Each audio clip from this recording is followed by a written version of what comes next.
Kimberly, what are you doing? Waiting. Waiting for what? I'm not sure. Can you describe it? It's supposed to be something really big, really amazing. We're supposed to know exactly what happens when it happens. But I don't know when it's going to happen, so I'm waiting. But it doesn't look like very much fun just sitting here waiting. Yeah, it's kind of lonely and kind of boring, but... Well, why don't you come and join the rest of us? Oh, hi! Look, there's a whole party! Hey, how's it going? Oh, that's so inviting. Thank you so much, David, for the invitation. I'll wait with you all. All right. Yay! How is everyone? Good. Good. Thank you. I don't get to be a kid very often. Welcome to you as a big kid. Okay. How is everybody else? Good. Did you have a good Thanksgiving? Yes. Did you eat lots of pumpkin pie? No? Okay. Well, I was over here waiting a minute ago. Do you know what it's like to wait? Do we have to wait for something? Sometimes if you take public transportation, you have to wait for the bus or the train, right? Or sometimes you have to wait for grown-ups to finish what they're doing so you can do what you need to do. Like I was at Thanksgiving and my cousin's son was there, he's 7 years old, and we had all finished, he had finished eating dinner and the grown-ups were having, you know, grown-up conversations that grown-ups have, just something that's not interesting, you know. And he was getting very impatient. He was trying to wait, he was getting restless. And finally he said, Mommy, can I please get down from the table so I can go read my book? And so she said, okay, you're gonna go sit and read your book, you can do that. But it was hard for him to wait until we were finished so that he could have his pie. So sometimes it's hard to wait. Now, what might we be waiting for this time of year? Anything? You're probably not going to get the wrong answer, yeah? Christmas? Yes, of course, it's Christmas. Now, once, it probably hasn't happened yet, but as we get closer to Christmas, there's those things that, I don't know, they go under this big tree. Like presents, right? How good are you at waiting until Christmas for the presents? Well, sort of okay, sort of not okay. Do you sneak 0 days. down, huh? 0 days. 0 days? Yeah. I open them right away. You open them right away? What do you do? Open them and then wrap them back up and put them back under the tree? I ninja them. Oh, you what? I ninja them. You ninja them. Oh, okay, okay. You might not want your mother to actually hear that. That's what you're doing. But sometimes we just can't help it. We shake them, or we think, oh, what's it gonna be? And that's the waiting that we have. So there's a kind of waiting that we do before Christmas comes. And in the church, there's a special way that we honor that waiting, and there's a special season that we have before Christmas. Does anybody remember what it's called? Advent? Advent, exactly, good, Advent. And Advent is the time when we wait for Jesus to come, and there are certain things we do in the church to help with that. Like right now, what do you notice around the church? What's around the church? Purple. Oh, very good. Yes, there is purple, you're right. And the nice thing is, I did not invent that. It actually was a long tradition, long before any of us ever came along. So that's kind of cool. Yes, I get to wear lots of purple. And you'll notice what color are on the bows and on the wreaths? They're purple, right? Okay, because at Christmas time, there's like red holly berries and green things. And that's kind of red and green. But in the church, we also, purple is our color, okay? Because it's about royalty and Jesus, and I always think it's kind of mysterious and spiritual. Okay. So, what else do you notice? There's purple, and what other color around? Green, right? Okay. Why would there be green maybe? Or why, not just green as a color, but this kind of green if we pretended it was real?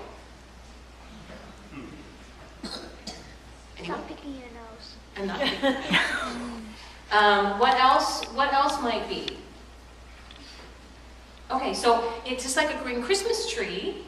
In the winter, it's still green, right?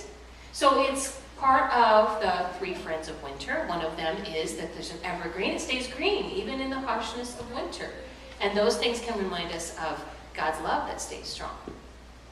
Now, there's a couple of other things. There's something special that we're going to do this Advent season. It has to do with that long passage that I read at the beginning and some of the images that are in it. And next week we're going to talk each week about some of those things. So we're going to talk about some of them more next week. But if you turn around and look at the table, what do you see on the table? A cup. Okay, what else is on the table? Somebody else. What was that? And there's a plate, and there's a cup. What else is on the table itself, underneath that? What? Okay, and we noticed that one tablecloth color is blue, and underneath of that, can you see what that material is? It's kind of coarse and dark. We call that burlap.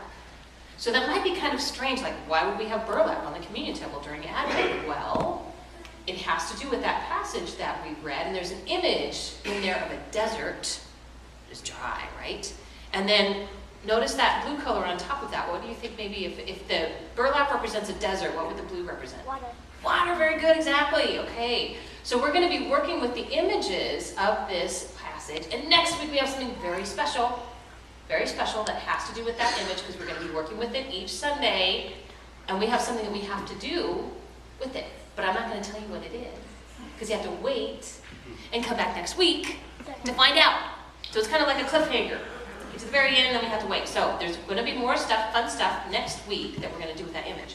But before that, we want to remember one way that we mark what happens in Advent. So how do we know which Sunday it's going to be in Advent? We get it all mixed up. Is it the first one? Is it the second one? Is it the third one? The candles lit. Yeah. Okay, so let's come and stand around the Advent wreath over here. And the Ligon family is going to help us. And this is our Advent wreath. And we can all kind of come so we can see. Can everybody see? Okay, and they're going to tell us about what this particular candle is. Now, first of all, do we know how many candles do we see there? How many? Okay, plus one in the middle. Okay, so why would we have, for the ones on the outside, why would we have 4? 4 weeks of Advent. Okay, yeah, 4 weeks of Advent. So there's one candle for each Sunday before we get to Christmas, and then on Christmas Eve we light the one in the middle. So today is the first Sunday of Advent. So we're going to light the first candle, and the Ligon family is going to help us with that. Yeah.